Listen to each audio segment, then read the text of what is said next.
বলিউডের নবাব সাইফ আলী খানকে তার নিজ বাসাতে ছুরিকাঘাতের পর তোলপাড় শুরু হয় ভারতীয় বিনোদন দুনিয়ায়। মুম্বাই পুলিশ ৩০টি ইউনিট নিয়ে অপরাধীকে ধরতে তৎপর।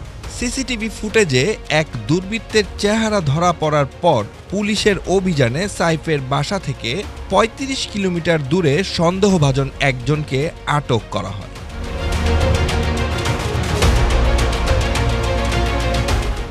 ভারতীয় গণমাধ্যমের দাবি, ওই ব্যক্তিকে বাংলাদেশি নাগরিক হিসেবে চিহ্নিত করেছে পুলিশ। তবে এই দাবিটি নিয়ে তৈরি হয়েছে বিভ্রান্তি।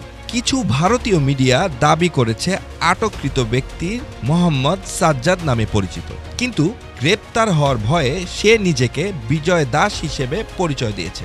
অন্যদিকে টাইম অফ ইন্ডিয়া প্রতিবেদনে আটক ব্যক্তির নাম মোহাম্মদ শরীফুল ইসলাম শাহজাদ উল্লেখ করেছে এবং বলেছে যে তিনি ৬ মাস আগে বাংলাদেশ থেকে ভারতে প্রবেশ করেছেন।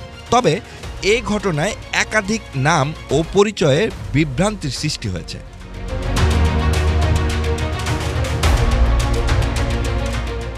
ভারতীয় মিডিয়া বিভিন্নভাবে নাম প্রকাশ করলেও প্রশ্ন উঠেছে, বিনা প্রমাণে কিভাবে কাউকে দেশের নাগরিক হিসাবে চিহ্নিত করা হচ্ছে এবং কেন ভিন্ন ভিন্ন তথ্য প্রকাশিত হচ্ছে।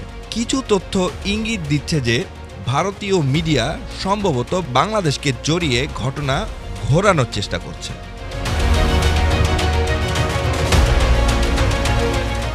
ফা চৌধুরী, শতাব্দী টেলিভিশন।